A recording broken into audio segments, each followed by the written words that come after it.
Oke, selamat pagi. Assalamualaikum warahmatullahi wabarakatuh. Salam sejahtera untuk kita semua.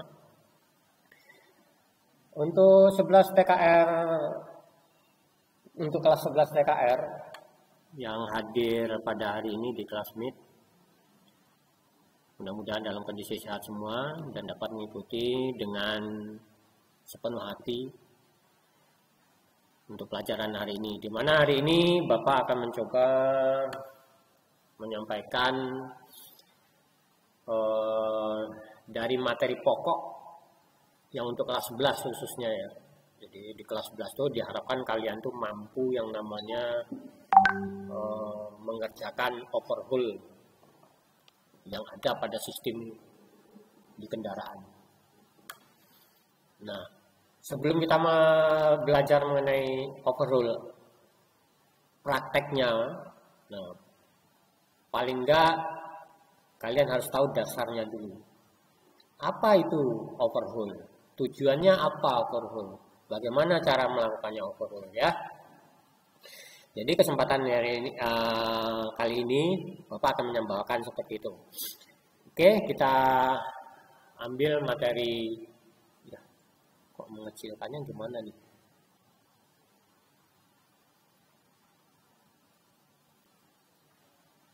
Bentar ya, Bapak ngambil materi presentasinya dulu.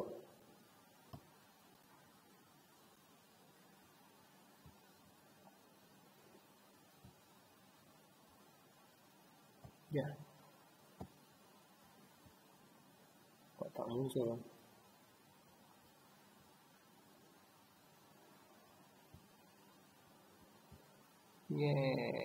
Mana nih nggak muncul materi presentasi saya?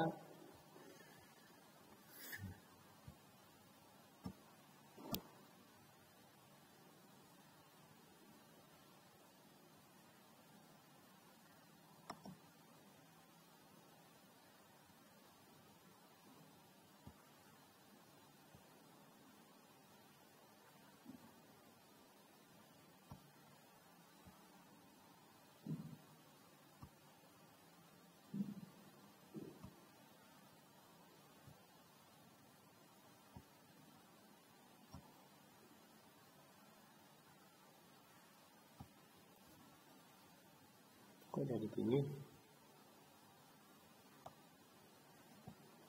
Aduh, ulang ya, malah jadi nggak. Mana kantasian ini?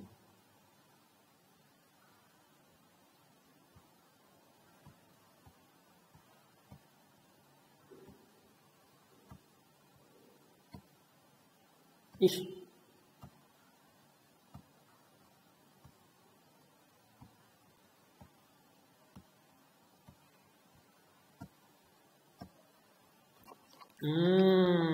Teman-teman, ini kok kantasi IC gimana nih?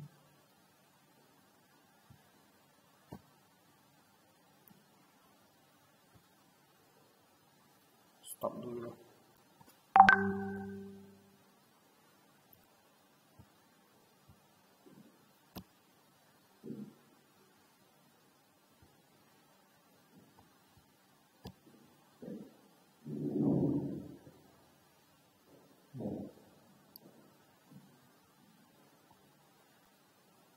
Stop dulu ya.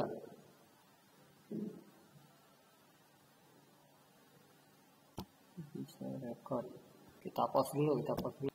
Sekarang akan Bapak bawakan atau Bapak sampaikan sedikit. Mungkin di kalian ada yang belum tahu atau pernah melakukan overhaul tapi nggak tahu tujuannya overhaul untuk apa dan bagaimana cara melakukan overhaul yang benar dan aman. Ya, jadi sekarang ini kita coba melihat global dulu pengertian dari overhaul. Dimana artinya overhaul itu sebenarnya adalah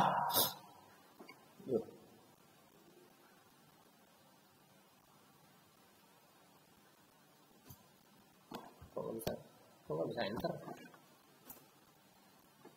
Lambat banget.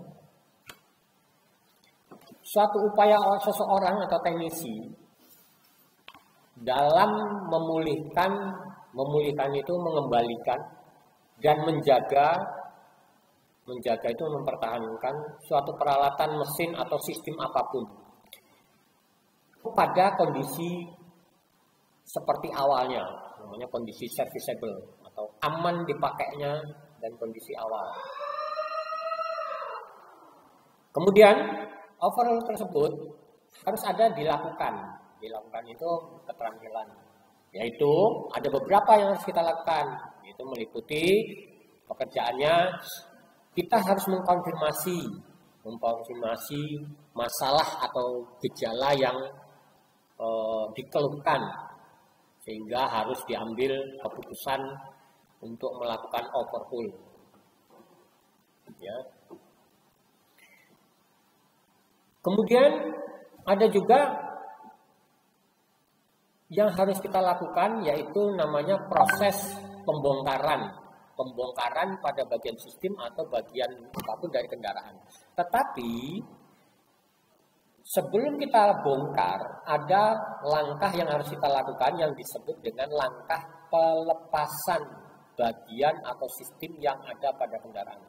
Karena kita tahu kendaraan itu terdiri dari beberapa bagian, mulai dari bagian mesin sebagai sumber tenaga penggeraknya, kemudian ada bagian sistem pemindah tenaganya, ada bagian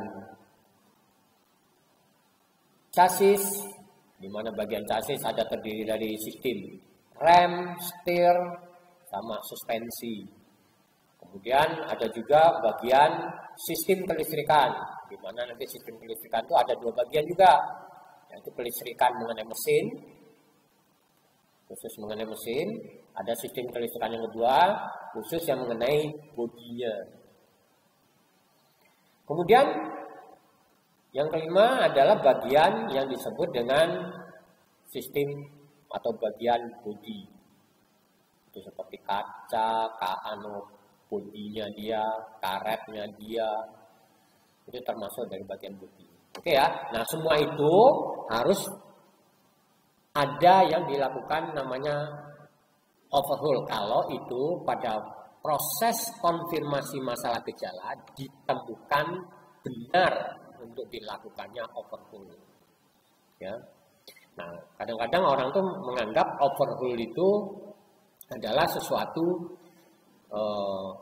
yang harus dibongkar secara umum. Dia mengatakan sebenarnya benar adanya. Jadi kalau overhaul itu adalah bongkar. Tapi untuk bongkarnya harus tepat supaya kita efisien dalam bekerja. Artinya cepat, hemat tenaga, kemudian efisiensi terhadap biaya. Akhirnya pelanggan itu akan puas dengan kualitas yang baik tapinya. Cepat tapi cepat rusak juga nggak bisa juga ya. Kemudian langkah yang ketiga atau pekerjaan ketiga yang pada bagian overhaul yang disebut dengan pemeriksaan. Nah, setelah kita bongkar komponen tersebut, baru kita lakukan pemeriksaan. Nah, sebelum proses pemeriksaan tadi, ada namanya juga proses pembersihan. Karena diperiksa itu harus dilakukan pembersihan. Makanya waktu di kelas 10 kalian dikenalkan namanya yang program atau materi pembelajaran yang disebut dengan 5R. Resik, rawat, rapi, ringkas, rajin gitu ya satunya. Nah, ini adalah masuk di sini. Sebelum kita melakukan pemeriksaan, kita harus melakukan pembersihan dulu.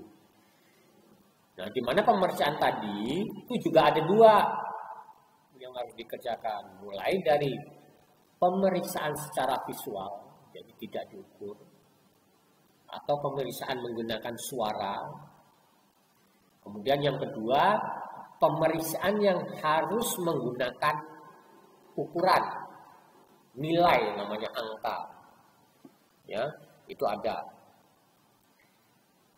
Sehingga waktu kamu melakukan pekerjaan namanya overhaul harus mampu menggunakan dan terampil menggunakan dan paham menggunakan namanya alat ukur, peralatan tangan, kemudian alat bantu atau power tools, equipment, dan lain-lain. Yang pasti adalah menyangkut keamanan ketiganya. Kemudian kita lanjut. pekerjaan berikutnya yang disebut dengan perbaikan. Nah, atau penggantian, di mana proses ini, kok lompat sendiri, di mana proses perbaikan yang keempat ini tadi atau penggantian itu adalah diambil keputusan dari hasil pemeriksaan. Jadi jangan sembarang, oh langsung ganti, nggak punya dasarnya kenapa digantinya, karena belum diperiksa udah minta ganti atau nyuruh ganti, itu sangat merugikan. Artinya merugikan siapa? Merugikan customer, ya, pelanggan. Jadi kita harus memahami dulu pemeriksaan. Hasil dari pemeriksaan ada nilai angkanya, baru kita mengambil keputusan apakah itu melakukan perbaikan atau penggantian. Kemudian setelah kita melakukan penggantian, itu sama dengan proses pembongkaran sebenarnya yang dilakukan. Hanya urutannya adalah kebalikan dari pembongkaran. Ibaratnya kalau membongkar itu diurutin dari 1, 2, 3, 4, 5, 6, 7, 8, 9, 10. Kalau kita melakukan penggantian, pemasangan kembali atau perakitan kembali, itu dibalik. Komponennya yang dipasang dulu yang 10 dulu, baru 9. Makanya di situ kita harus rapi, resik, rajin untuk menyusunnya, rapi. Supaya pekerjaan kita tidak berantakan dan hasil kerja kita lebih cepat. Nah, setelah kita ganti, kemudian kita lakukan namanya pengujian.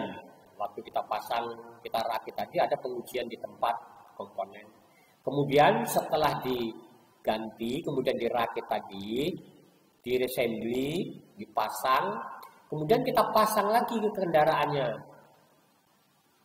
Nah, artinya saat ini tadi kita juga harus melakukan proses pemasangan seperti langkah kedua, yaitu sebelum langkah kedua, yaitu pelepasan. Urutannya juga sama, kebalikan. Nah, setelah dipasang semua, baru nanti kita akan melakukan tes jalan bila mana itu diperlukan. Ya, bila mana itu diperlukan. Sampai dikatakan itu tidak lagi ditemukan adanya kelainan seperti yang dikeluhkan dari awal, atau kelainan yang lain timbul setelah kita melakukan namanya overhaul. Ya, jangan sampai kita mau overhaul apa, contohnya misalkan overhaul tangan, kemudian besoknya malah justru setelah selesai overhaul tangan, kakinya gantian sakit. Ya, itu pengertian dari overhaul. Nah, tujuannya kita melakukan overhaul tadi sedikit kita udah bahas. Nah, di kelas 11 ini kalian diharapkan punya 2 kemampuan, punya 2 pemahaman, yaitu pemahaman mengenai keterampilan, yaitu melakukan, ya, atau bisa bahasa kerennya itu adalah skill, keterampilan. Itu harus kamu punya. Dan yang kedua adalah pemahaman mengenai teorinya atau pengetahuan. Kalau di sananya nyebutnya adalah knowledge. Ya. Nah, apa itu mengenai keterampilan? Yaitu kalian diminta untuk bisa melakukan namanya pembongkaran atau overhaul dengan aman, akurat, cepat. Ya, untuk itu harus kamu punya teorinya. Dan untuk itu harus berlatih. Selain itu, juga harus mampu menggunakan alat ukur yang tadi Bapak bilang. Mengenai alat ukur, mengenai hand tool, atau peralatan bengkel, kemudian mampu menggunakan SST, kemudian mampu menggunakan argumen juga, argumen bengkel. Kemudian kalian juga diminta untuk mampu membaca, melakukan, menggunakan namanya pedoman perbaikan, di mana pedoman perbaikan tadi bentuknya macam-macam. Ada berbentuk cetak, berbentuk buku, ada yang berbentuk soft copy atau berbentuk CD. Nah, di zaman sekarang, repair manual itu atau buku petunjuk perbaikan atau perawatan itu tidak lagi ya kita menerima CD, kita menerima buku, tidak. Tapi kita langsung bisa akses ke internet. Contohnya saya mau mengendarin mobil BMW seri 318 tahun produksi berapa. Kita nggak usah pakai buku, tapi kita masuk ke internet, ngedownload atau membeli. Yang pasti adalah membeli. Di situ kita bisa langsung membuka. Nah, repair manual itu di sekolahan terkenal yang disebut dengan OMM. OMM itu adalah operasional manual maintenance. Jadi manual pengoperasian untuk perawatan. Perawatan itu adalah bisa perbaikan dan pemeliharaan dan perbaikan.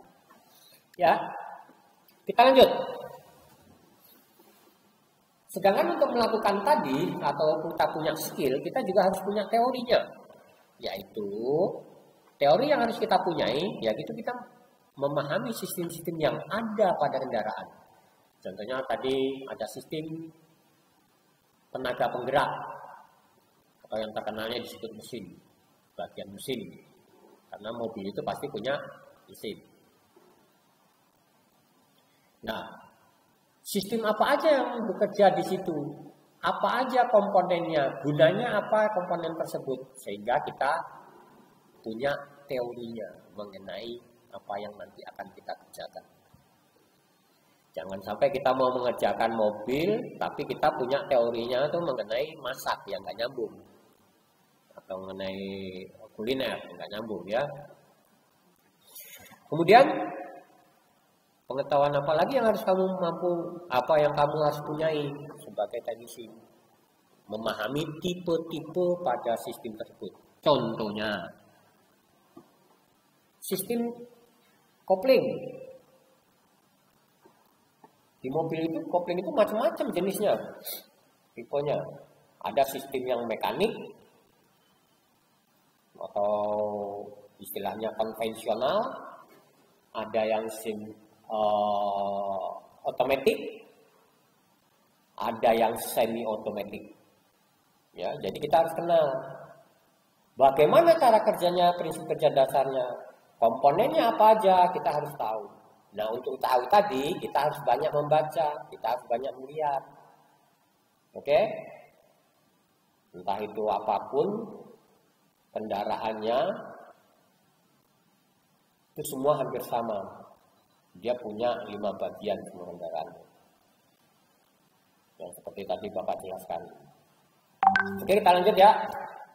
Selanjutnya adalah kalian juga harus mampu memahami komponen, fungsi, dan cara kerja pada sistem yang terkait di sekitar sistem tersebut.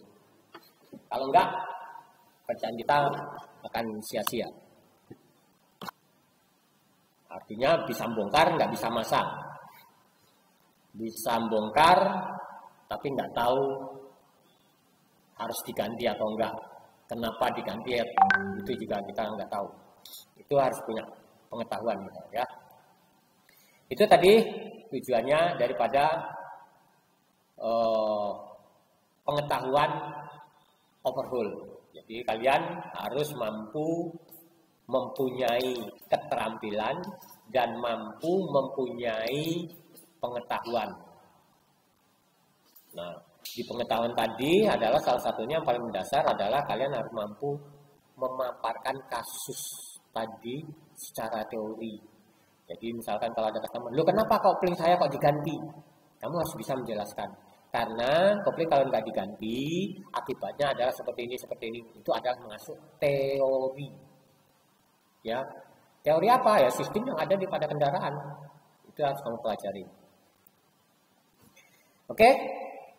Nah, di kelas 11 ini makanya untuk mendapat teori tadi paling pokoknya kalian harus mengenal itu komponen, bentuk komponen, letak komponen, spesifikasi komponen, kemudian cara kerjanya pasti harus tahu. Ya. Nah, kemudian standarnya gimana? Nah, itu kita mengacu kepada buku repair manual tadi.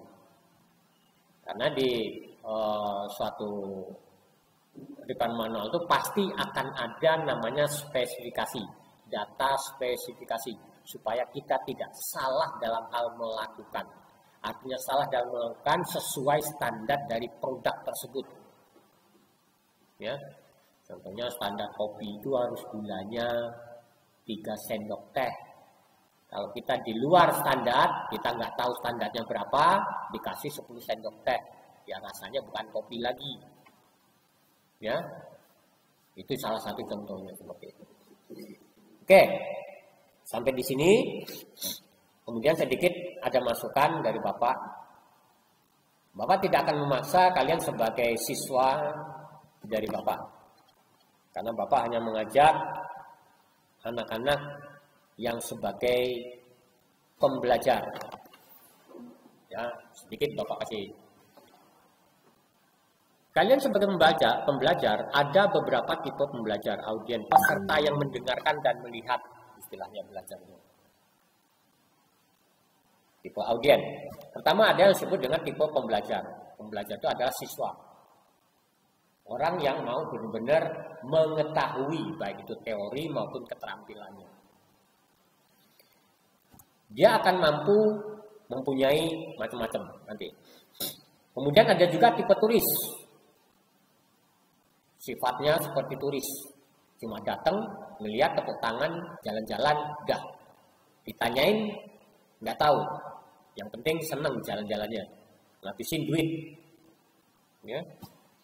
Kemudian ada yang tipe mantan. Nah, mantan, kalau kita punya mantan yang udah punya pacar, mantan, udah mantan ya, bodo amat. Contohnya itu. Nah, yang paling parah adalah tipe teroris. Ada nggak di kelas ini yang tipe teroris? Nanti kita lihat, silahkan pelajari diri kalian sendiri. Apakah saya tipe teroris, mantan, turis, atau pembelajar. Tapi Bapak secara pribadi, Bapak mengharapkan kalian harus menjadi tipe pembelajar. Kenapa? Karena kalian sekolah tadi sudah mengeluarkan biaya uang, sudah mengeluarkan waktu, walaupun cuma mendengarkan di zaman sekarang ini, di zaman COVID-19 ini. Ya. Tapi itu juga sama, kalau nanti kondisinya udah normal, kamu juga akan memerlukan waktu untuk dapat belajar tadi, dapat ilmu, baik praktek maupun teori. Selain itu juga pasti kamu mengeluarkan tenaga. Apapun itu, pasti ada 3 faktor yang kalian keluarkan untuk mendapatkan sesuatu, ya kan? Pasti uang, pasti tenaga, pasti waktu. Oke, kita lihat tipe pembelajar tuh. Dia pasti rajin mendengar, menyimak, dan bertanya sesuai kebutuhannya dia. Nah, yang lebih bagus lagi, dia akan berusaha mencari, mengembangkan apa yang disampaikan oleh si pengajar atau guru nantinya. Oke, kemudian kalau tipe turis, kayak gimana? Tipe turis itu hanya mendengar aja, lihat-lihat. Kita pernah tahu, turis itu datang ke suatu tempat, dia hanya mendengarkan apa yang dijelaskan oleh guide-nya, melihat, ya.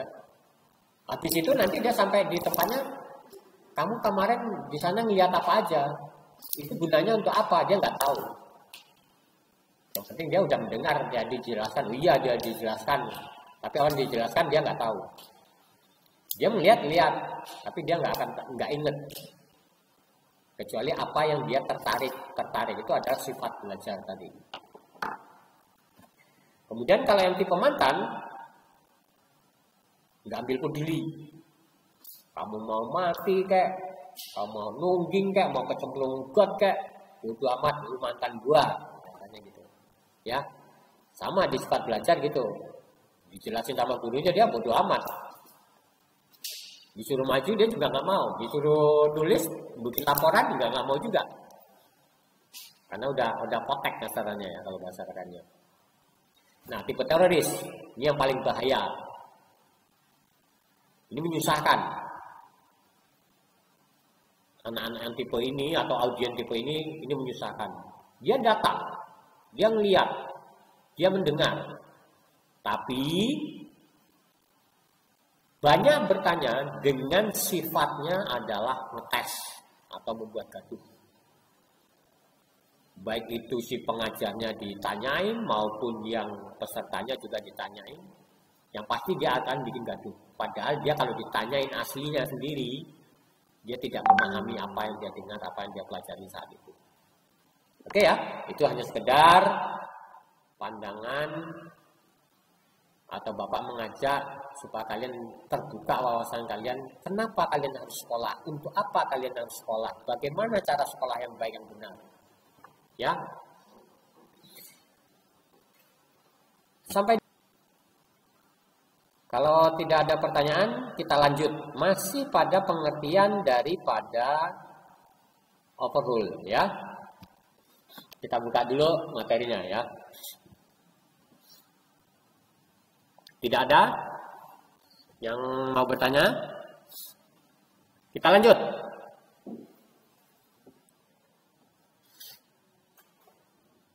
Tadi sedikit kita sudah mengenai apa itu overhaul. Nah, lebih tajam lagi akan kita gali ini overhaul. Ya. Yang dimaksud overhaul tadi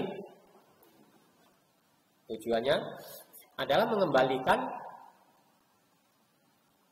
kondisi bagian atau sistem yang ada pada kendaraan seperti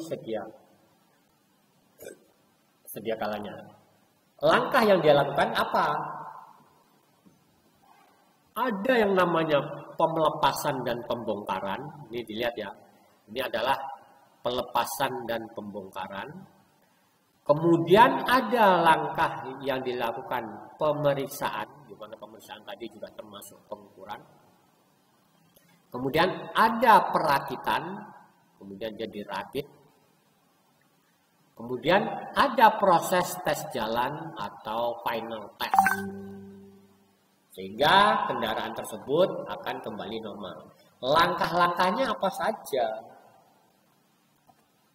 Ada. Kok gak jalan? Kok gak jalan?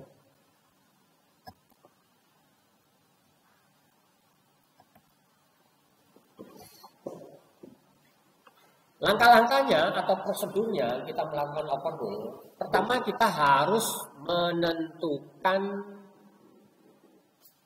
pekerjaan atau overhaul apa yang harus kita lakukan. Karena tadi kita ingat bahwa bagian-bagian daripada kendaraan itu banyak. Ya. Jadi kita harus mampu menganalisa apa yang harus kita lakukan overhaul. Apakah itu bagian penggerak tenaganya, sumber tenaga penggeraknya, atau pemindah tenaganya, ataukah bagian kelistrikannya, ataukah bagian suspensinya, atau bagian remnya. Dengan cara apa? Adalah kita menganalisa keluhan atau gejala yang disampaikan oleh pelanggan atau customer kita. Ya, jadi kita harus punya insting atau perkiraan berdasarkan teori yang kita pelajari. Contohnya misalkan mobil jalannya naik turun Pak, daldul. Yang dibongkar mesinnya, nggak ada hubungannya kan. Padahal namanya gerakan mobil itu adalah ditompang oleh gerakan dari roda. Kalau rodanya benjol pasti dia akan naik turun. Itu contohnya. Jangan dilakukan bongkar mesinnya. Oke ya, jadi kita harus menganalisa, menentukan apa yang harus di-overhaul. Setelah kita menentukan apa yang harus di-overhaul, baru kita lepas bagian yang ada atau yang terdapat di kendaraan tersebut. Namanya kita lepas. Dilepas. Kemudian baru kita lakukan pembongkaran. Ini langkah keduanya. Pembongkaran. Di mana pembongkaran tadi adalah suatu sistem atau bagian dari kendaraan sudah di luar, diprotolin, dibongkar dengan urutan yang benar. Urutan yang benarnya adalah adanya kita temukannya bukan karena hafalan, tapi berdasarkan petunjuk. Petunjuknya itu ada yang disebut dengan namanya repair manual atau OMM, Operation Manual Maintenance. Ada yang baru masuk nih? Gak bisa nyusul ya? Oh bisa. Bentar ya. Oh ada.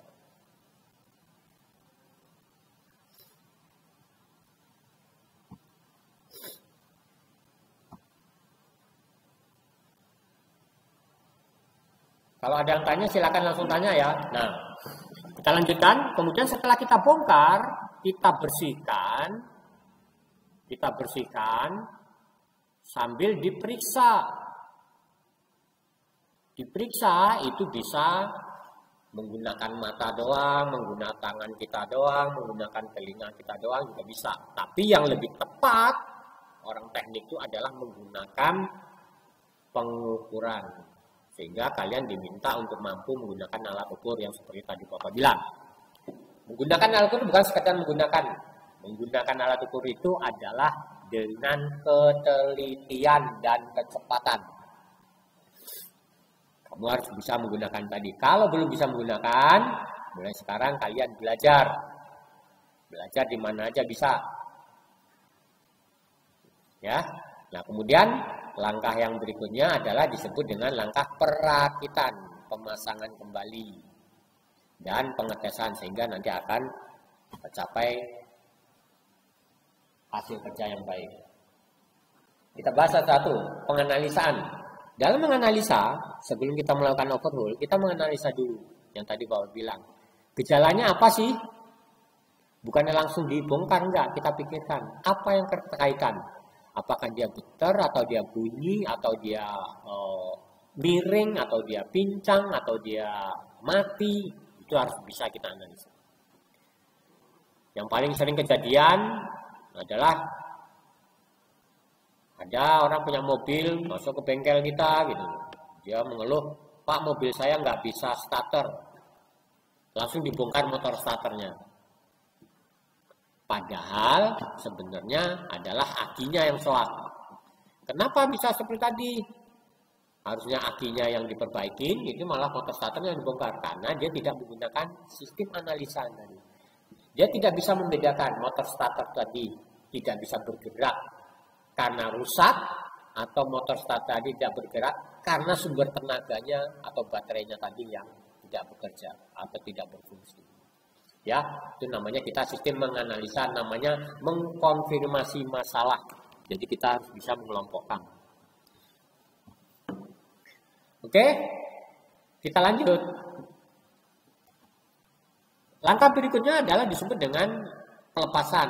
Nah, ini pelepasan bagian yang ada pada kendaraan yang setelah kita analisa. Jadi setelah dari analisa kita adalah bagian apa yang harus kita bongkar, ya harus kita lepas dulu dari kendaraannya. Ini contohnya seperti ini ya. Jadi dari mobil,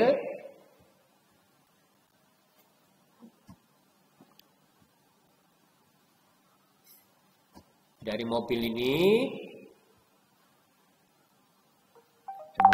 kok hilang? Ya nggak bisa. Dari mobil kita lepas sistem tersebut atau bagian tersebut. Setelah kita lepas, kita taruh di tempat kerja atau di ruang kerja atau di meja kerja untuk kita lakukan namanya nanti pembongkaran. Ya. Nah, kita nanti akan dibantu menggunakan beberapa peralatan bengkel. Mulai dari peralatan tangan, ini namanya peralatan tangan, hand tool, mana hand tool? Hand tool ini, hand tool. Kemudian meja kerja, equipment bengkel. Ragum ini juga equipment bengkel. Engine stand ini juga equipment bengkel. Peralatan termasuk. Kita harus tahu menggunakannya. Paham menggunakannya. Aman menggunakannya. Setelah kita bongkar, baru kita lepas, nih, lepas, bongkar. dengan sekalian dilakukan pembersihan dan beberapa pemeriksaan. Ya, beberapa pemeriksaan. Jadi waktu kita bongkar seperti ini namanya komponen yang disebut dengan, contohnya ini ya, ini adalah dia melepas namanya piston berikut dengan connecting rod. Ya, dia dibongkar, diambil dari bagian mesin, blok, dikeluarkan, diperiksa dan dibersihkan. Nanti di habis itu disusun. Ya, tujuannya apa disusun? Supaya bisa kita memilah-milah. Dan yang pasti adalah rapih. Tidak acak-acakan, sehingga nanti komponen yang bisa dipakai tidak akan mengalami kerusakan karena proses penyusunan yang tidak benar. Contohnya kalau orang yang ceroboh, asal dimasuk-masukin semua, padahal itu sebenarnya masih bagus, tapi karena nyimpennya yang nggak benar, jadi dia rusak. Ya, tadinya harusnya cuma digantinya 1, jadi harus 2 atau 3 atau 4, ya, karena kita nyimpennya tidak baik, pengaturannya tidak baik dalam proses pelepasan tadi. Kemudian proses berikutnya, langkah overhaul, yaitu disebut dengan membersihkan. Nah, waktu kita nyusun tadi seperti tadi juga bisa langsung ada namanya proses pembersihan, atau juga bisa disusun baru dibersihin juga bisa, tergantung dari komponennya. Kemudian setelah dibersihkan, saat itu juga ada disebut dengan namanya langkah atau proses pengukuran atau pemeriksaan, di mana proses pengukuran pasti menggunakan alat ukur. Kalian harus paham alat ukur, karena di dunia otomotif itu alat ukur sangat banyak. Mulai dari alat ukur panjang, kemudian getaran, kemudian panas, kemudian cahaya, tekanan, itu ada semua. Jadi kalian harus paham. Nah, contohnya di sini, ini kebetulan adalah proses pengukuran jarak. Ada contohnya pengukuran jarak daripada mana nih? Ini diameter.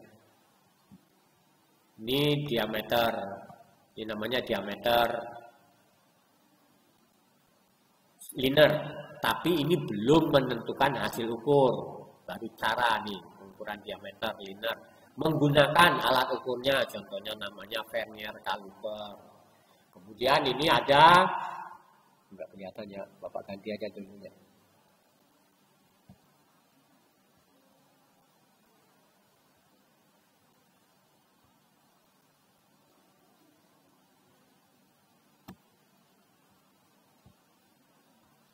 Kemudian ada juga pengukuran yang disebut pengukuran diameter piston.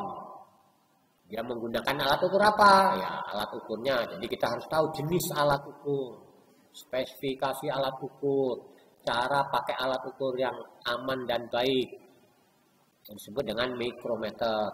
Kemudian mengukur diameter linear menggunakan alat ukur apa? Kalau ini tadi mengukur diameter linear atau silinder menggunakan vernier caliper. Kalau ini adalah menggunakan namanya silinder bore gauge. Kalian manfaatkan di sekolah ini, harus belajar, kalau enggak kalian rugi. Ya, ini adalah proses namanya pemeriksaan. Langkah pemeriksaan. Kemudian setelah kita periksa, pasti kita akan ada hasil angkanya.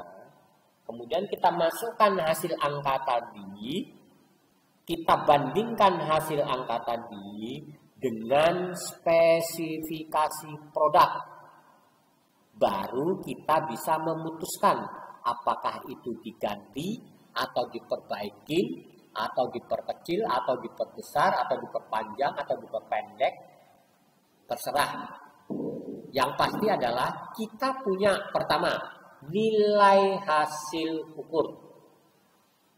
Kemudian nilai hasil ukur itu kita bandingkan dengan spesifikasi produk. Di mana spesifikasi produk tadi kita temukan, kita dapatin di namanya buku repair manual atau di OMM. Makanya tadi Bapak bilang, kalian bila melakukan perawatan atau perbaikan atau pekerjaan namanya overhaul, harus menggunakan repair manual, bukan menggunakan hafalan. Walaupun kita sudah hafal. Ya. Nah, kemudian setelah kita tahu hasil ukur, kemudian kita bandingkan, kita bisa menyimpulkan, baru nanti kita melakukan namanya penggantian atau perbaikan, merekondisi namanya. Ya. Nah, waktu kita melakukan proses penggantian, aspek apa aja yang harus kita perhatikan? Adalah proses pengencangan. Kita harus standar, ini namanya proses pengencangan. Ini standar. Oke, lompat. Kok nggak bisa kelihatan ya?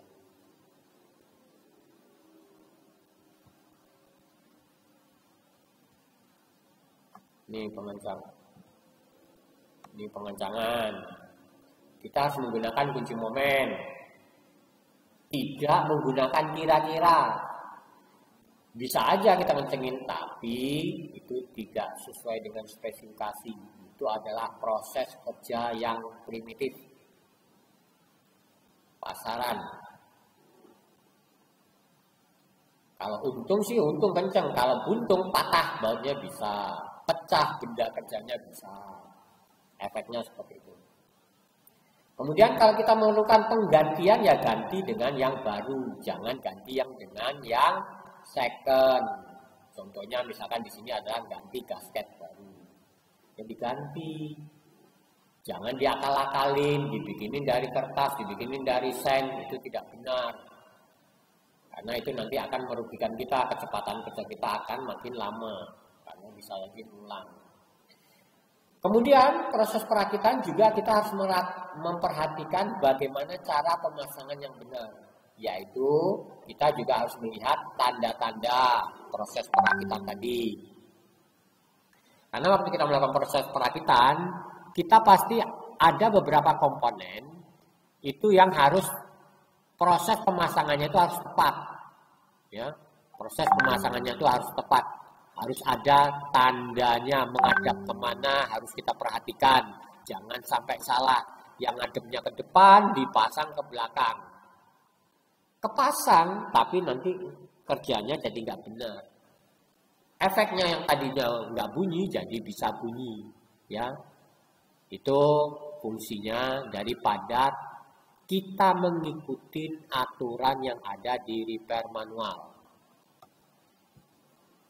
Contoh yang lain, misalkan ada di repair manual itu ada tandanya seperti ini juga. Oh, ini artinya adalah tanda menghadap ke depan. Ya, kita harus tahu. Kemudian, waktu kita melakukan perakitan tadi, juga kita harus memperhatikan komponen tadi perlu dilumasin atau tidak. Perlu dilumasin atau tidak. Kalau memang perlu dilumasin, kalau mau dikasih gemuk atau oli, ya harus diaplikasikan. Jangan sampai asal masang. Dia perlu pelumasan, tapi nggak dikasih pelumasan. Akhirnya dipasang, akhirnya seret. Seret jadi aus. Aus jadi macet. Yang tadinya kita mau benerin malah justru jadi rusak seperti ini. Ya, kita lanjut. Setelah kita pasang dengan cara yang benar sesuai dengan buku petunjuk atau OMM atau buku repair manual, baru kita melakukan pengujian. Pengujian itu ada bertahap. Pengujian saat perakitan. Ini namanya pengujian saat perakitan. Jadi kita masang cap, contohnya cap bearing, kita tes dulu, bukan hanya pasang. Ternyata diputar macet, itu nggak benar. Jadi setelah kita pasang komponennya, kita coba. Kemudian kalau udah terpasang semua dengan kondisi utuh, baru kita pasang atau kita uji atau kita tes ya. Kita tes atau kita uji pada kondisi terpasang pada kendaraan nih, terpasang pada kendaraan. Contohnya kalau misalkan mesin, bisa kita rakit, kita naikin ke mobilnya, kita coba, kita hidupin. Bener nggak? Pincang nggak? Standar nggak nilai-nilainya semua? Contohnya RPM-nya, temperaturnya, kemudian timingnya, itu diukur dengan menggunakan alat ukur. Makanya kita harus bisa menggunakan alat ukur seperti ini. Ini namanya alat ukur, kalau di bengkel itu disebut dengan engine diagnos atau engine analisa. Ya, kalau sudah baru kita nanti tes jalan untuk kondisi baik atau tidaknya. Nah, kalau udah gitu tadi, kalau kita mengerjakan dengan aman, cepat, tepat, pasti customernya akan seneng. Kalau customernya seneng, kita pasti dapat duit rupiah, ya. Oke, kita lanjut.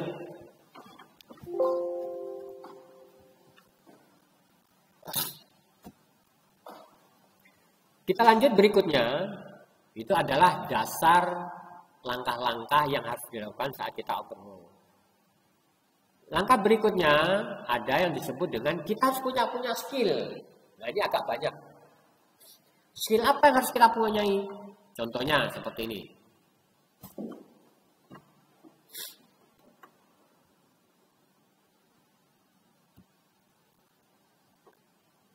Dimana skillnya ini nanti harusnya kita ketemu langsung. Kita harus sudah melakukan praktek. Yaitu skill, contohnya keterampilan kita dalam hal melepas, keterampilan kita dalam membongkar, keterampilan kita dalam hal melakukan pengukuran pemeriksaan, keterampilan kita dalam hal melakukan perakitan kembali, keterampilan kita dalam hal melakukan pemeriksaan akhir atau final test. Itu semua ada dasarnya dan kita pelajari. Kalau kalian nggak belajar, bisa tapi waktunya lama dan resikonya adalah tambah rusak atau customernya tidak puas. Nah, yang perlu kita perhatikan, tadi proses pelepasan namanya. Apapun itu yang ada pada kendaraan, kita harus lepas dulu kalau kita mau melakukan overhaul. Tidak mungkin kita melakukan overhaul pada kendaraan tersebut. Ya, ada namanya pemeriksaan, pelepasan. Bagaimana cara melepasnya? Ya, kita tinggal ngikutin aja. Kemudian kita mengenal namanya komponen-komponen tersebut. Jadi kalian harus kenal namanya komponen yang ada pada kendaraan. Berikut apa? Adalah fungsi-fungsinya, namanya, tata letaknya, spesifikasinya. Itu semua harus kita kenali. Ya, dan itu harus dipelajari. Kalau kamu nggak belajar, ya nggak bakal bisa. Bisa pun nanti akan melakukan efeknya kecelakaan atau kegagalan kerja. Ya, contohnya seperti ini. Bagaimana cara kita masang urutannya, bagaimana kita harus ikutin. Apa itu komponen yang kita lepas, kita harus tahu fungsinya. Bagaimana dia kerjanya komponen tersebut, apakah dia kerjanya maju mundur atau naik turun atau muter, terserah. Sehingga harus kita kenal. Terus bagaimana caranya benda kerja tersebut atau komponen tersebut bekerja, contohnya di sini misalkan plastik resin. Jadi ada baut yang jenisnya plastik resin. Apa itu baut plastik resin? Bagaimana cara penanganannya? Sifatnya bagaimana? Harus kamu tahu. Di zaman sekarang, baut plastik resin ini makin banyak dipakai. Untuk lebih jelasnya, kita harus ketemu di kelasnya dan mendeteksi atau mengidentifikasi baut plastik resin itu kayak apa. Ya, mobil-mobil sekarang sudah menggunakan baut plastik resin. Khususnya adalah bagian komponen dari kendaraan yang ada getaran atau mengalami getaran dan temperatur tinggi maupun putaran. Itu sekarang baut banyak menggunakan baut plastik resin. Kemudian kita mengenal namanya seal komponen kendaraan yang disebut dengan seal. Di mana seal tadi sebenarnya bukan komponen, tapi sifatnya adalah material atau bahan. Tapi cuma ada bentuknya, ada yang berbentuk gasket, ya disebut juga komponen akhirnya. Kalau dia berbentuk sealer, dia berfungsinya adalah sebagai bahan material. Kemudian komponen, contohnya di sini ada camshaft. Gunanya camshaft untuk apa sih? Letaknya di mana sih? Bagaimana cara pengenangannya sih? Bagaimana cara ngukurnya? Itu ada semua. Harus kalian punya. Kalau enggak, kalian akan banyak mengalami kegagalan. Dan itu banyak kejadian.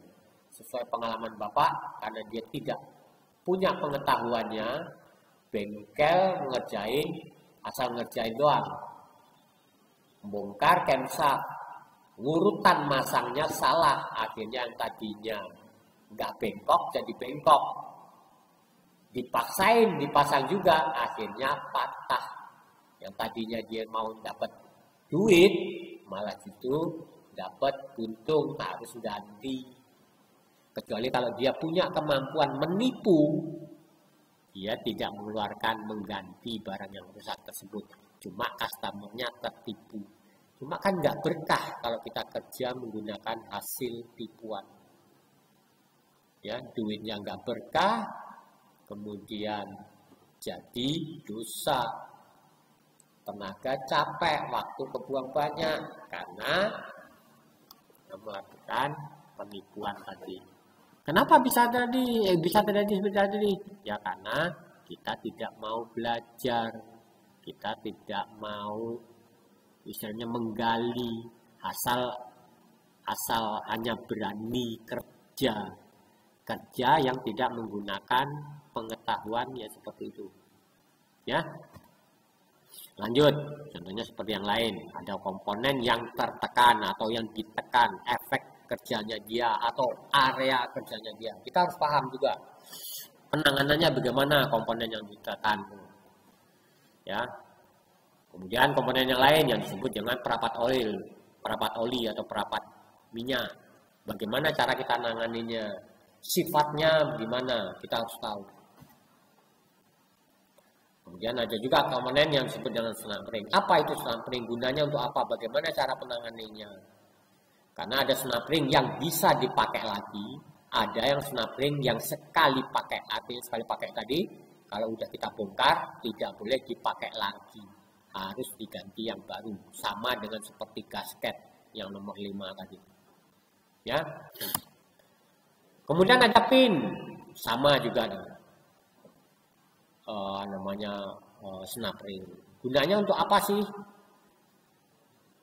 Bagaimana cara nanganinya sih? Harus kita punya pengetahuannya. Ya. Kemudian mur pengunci dan lain-lain. Ini semua harus kalian pahami, artinya sesuai dengan produk tersebut. Jadi kita tidak bisa ngikutin kemauan kita. Kita harus ngikutin apa yang distandarisasi oleh produsen komponen tersebut. Kalau yang harus dilumasin, kalau yang harus dipanasin dulu, kalau yang harus dinginin dulu, itu ada. Ya, bagaimana caranya kita ngukur? Nanti ada. Jadi kemampuan kita mengukur, kemampuan kita melakukan pembersihannya. Karena ada beberapa komponen yang dilakukan pembersihan itu tidak hanya sembarangan. Dia tidak boleh kena sikat. Sikat kasar, dia harusnya sikat halus. Ada. Jangan Pak ini saya bersihin tapi bersihnya salah, pakai sikat baja sebenarnya. Padahal itu komponennya ada komponen lunak atau komponen karet. Karena sikat baja kan rusak, rontok. Bersih tapi rontok. Ya. Itu harus punya pengetahuan. Kemudian pengetahuan atau kemampuan dalam hal pemeriksaan secara visual yang tadi Bapak bilang. Visual itu ada dilihat. Jadi menggunakan panca indera kita, dilihat pakai mata. Mata jangan mata hati, enggak ketemu nanti. Ya, itu dilihat. Jadi pemeriksaan menggunakan panca indera kita. Oke? Itu adalah langkah-langkah atau pengetahuan atau dasar yang harus kamu punyai selama kalian mau belajar atau mengerjakan pekerjaan namanya overhaul. Ya, itu pekerjaan di otomotif itu unik, banyak. Selain itu ada juga, Bapak tambahin lagi, dasar daripada pekerjaan overhaul.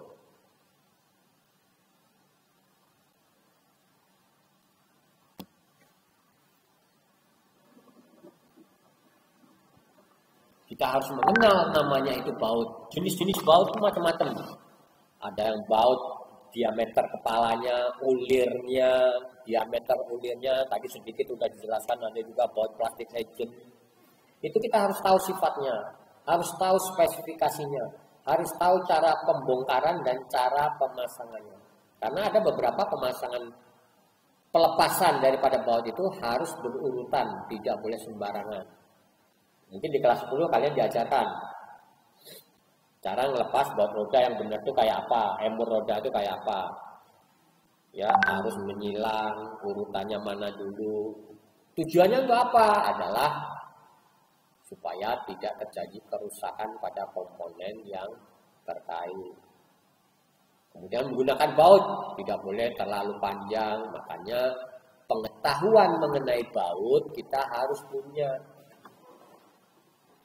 Baut itu ada jenisnya dua sifatnya, ada yang satuan ukuran milimetrik namanya, ada satuan ukuran inci atau namanya imperial, itu harus kamu kenal.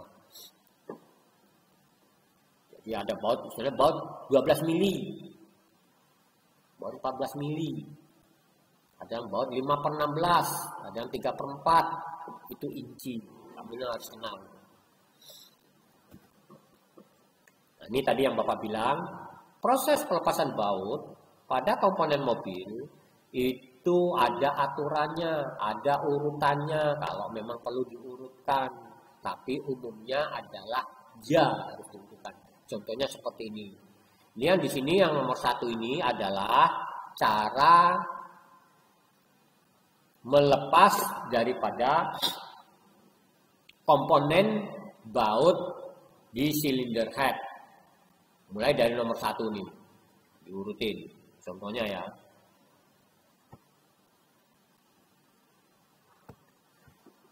Satu dulu, setelah 1, kemudian 2, menyilang dia nih. Setelah 2, 3, ya. Setelah 3, 4, 5. Dan seterusnya.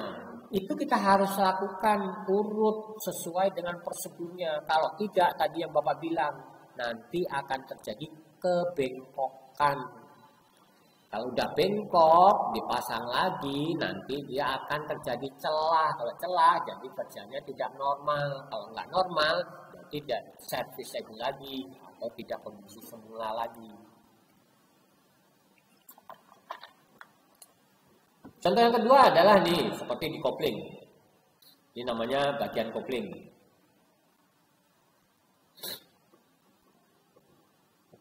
Fungsi kopling. Jenis kopling ini kebetulan ini adalah jenis kopling manual. Jenis kopling manual gesek tunggal dis. Jenisnya apa? Itu tadi. Cara ngeratnya gimana? Ada. Cara perbaikannya gimana? Tinggal lihat urutannya. Yang penting adalah kita harus tahu dulu jenisnya dia apa. Ya. Terus bagaimana cara menggunakannya, melakukannya adalah kita lihat di manual. Udah selesai. Spesifikasinya berapa? Lihat di manual. Selesai. Kita bisa memutuskan. Oke? Nah, selanjutnya contoh yang ketiga di sini adalah contohnya misalkan proses pengerjaan pada bagian mesin yang disebut dengan blok silinder pada proses pelepasan namanya crankshaft. Ini namanya crankshaft nih. Ini crankshaft. Ada baut-bautnya, baut-bautnya itu disebut dengan baut-baut cap. Main jurnal. Ya. Oke, lanjut. Itu tadi hal caranya. Ini efeknya kalau kita tidak urut seperti tadi, dia melengkung. Kalau kita copot dulu yang bagian tengah, nanti dia akan melengkung. Ya, ini contohnya. Di ekstremin seperti itu.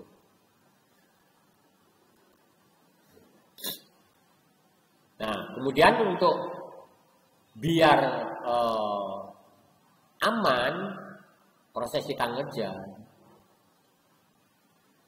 Contohnya, kalau misalkan kita ngelepas baut yang banyak, baut banyak seperti ini, ya, langsung kita ambil copot satu semua, langsung plok jatuh. Ini cara yang salah. Ya, ini cara yang salah. Jadi harus ada ditinggal satu. Ya, walaupun sudah kendor, tapi dikendorin, ditinggal satu supaya masih nempel, yang lainnya bisa kita copot langsung. Nah, nanti yang terakhir, yang ini yang terakhir, ini baru nanti kita copot sendiri menggunakan tangan bisa, kalau enggak menggunakan kunci. Ya, ada caranya. Nah, ini tidak pernah diuraikan di pelajaran secara teoritis. Nah, ini di sini kita sampaikan. Ini adalah pelajaran mengenai aktualnya di lapangan.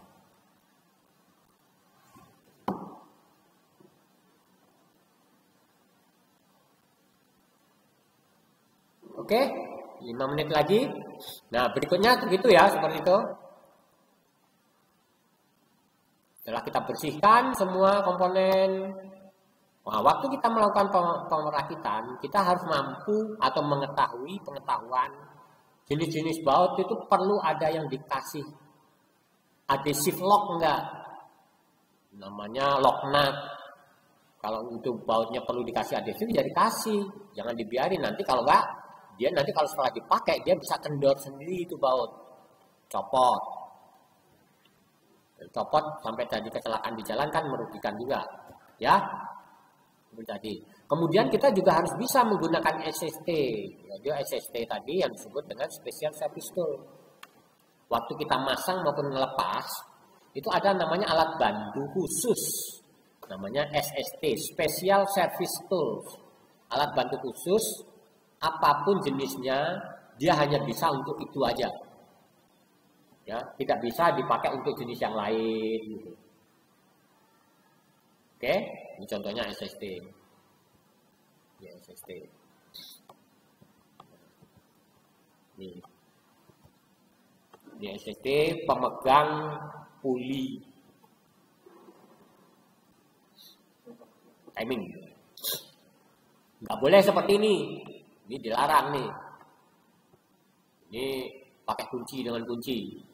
Kunci tangan dengan kunci tangan, nggak boleh. Ya. Atau kalau kita mau meragum, mau menjepit menggunakan ragum, ya dengan cara yang benar. Ini pakai tatakan. Tatakannya dikasih yang empuk. Supaya benda kerjanya ini nggak rusak. Ya, itu caranya. Ini sama juga menggunakan SST. Ini disebut dengan SST pemegang daripada puli juga. Tapi puli crankshaft.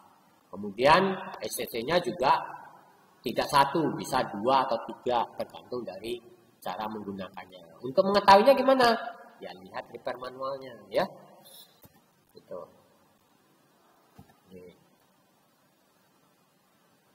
Ini sama kalau kita menggunakan ragum. Bagaimana cara kita menggunakan ragum? Ya dikasih tatakan ini tadi. Jangan sampai langsung pakai besi. Nanti rusak malahan, camshaftnya ini nanti malah rusak. Kalau rusak malah nggak bisa berfungsi. Oke ya, begitu seterusnya. Kemudian bagaimana cara pengencangan? Nah ini contohnya yang plastic agent salah satunya. Itu dia tidak dikencangkan menggunakan momen murni, tapi ada aturannya.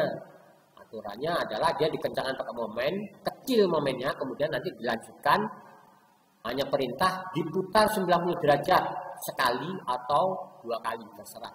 Tergantung dari produsennya tersebut. Seperti ini ya. Kemudian proses pengukuran untuk plastic reagent. Cara menggunakan SST.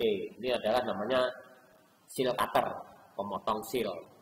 Jadi membongkarnya seal tadi yang lengket-lengket tadi, kayak lem tadi harus dipotong pakai cutter. Cara makainya di sini ada. Nanti kita bisa melakukan praktek. Ya.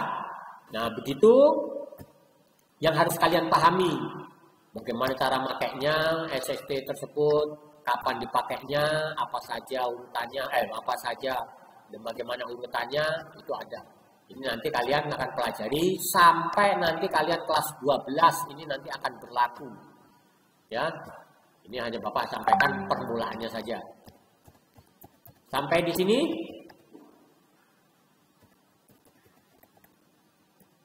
Ada pertanyaan? Ya, tidak ada, Pak. Oke, kalau tidak ada, Bapak rasa cukup sampai di sini untuk pertemuan ini hari ini. Selanjutnya tugas yang Bapak berikan tadi di classroom, silakan kalian kerjakan kalau kalian mau. Kalau nggak mau juga hanya sedih aja Bapak. Kalian udah sekolah bayar, nggak mau dapat ilmunya gitu ya.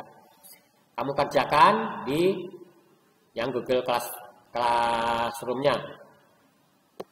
Terserah. Format ngerjainnya udah Bapak kasih juga.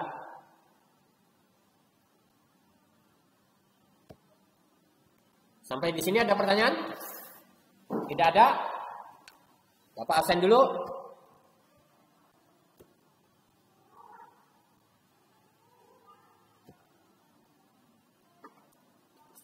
Abdul Muthalib. Hadir, Pak. Yep. Baikgat ini mana nih? Baikgat? Hadir, Pak. Putu Bayu, Pak.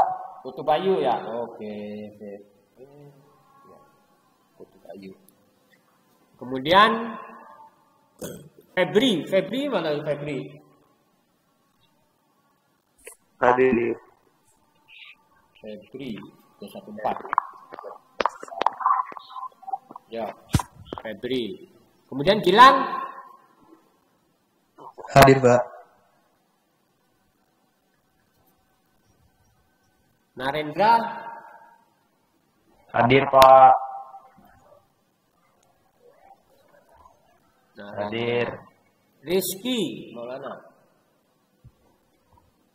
Hadir, Pak. Terus apa lagi yang belum ya?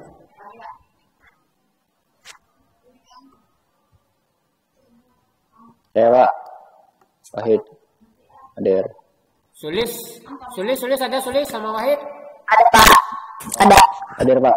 Oke. Ya itu ya, Bapak hanya minta kalian untuk mau mengerjakan apa yang Bapak tugaskan supaya kalian dapat ilmunya mengenai pelajaran TKR. 1, 2, 3, 4, 5, 6, 7, 8 ya. Siapa yang belum terasen? Oke, udah semua ya? Oke, hari ini pertemuan kita cukupin. Silakan kerjakan tugas yang ada di kelas roomnya. Nanti akan kita kembangkan lagi. Mudah-mudahan kita lebih cepat nanti bisa ketemu langsung kita praktek. Tapi nanti kalau kalian nggak belajar teorinya dulu, kalau mau praktek, nggak akan Bapak kasih kamu praktek.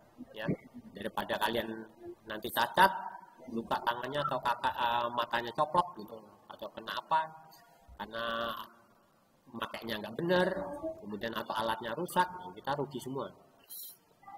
Ya, udah suruh bayar sekolah terus suruh ganti. Oke, sampai di sini ya. Tidak ada pertanyaan ya. Oke, kelas kita tutup. Terima kasih. Assalamualaikum warahmatullahi wabarakatuh.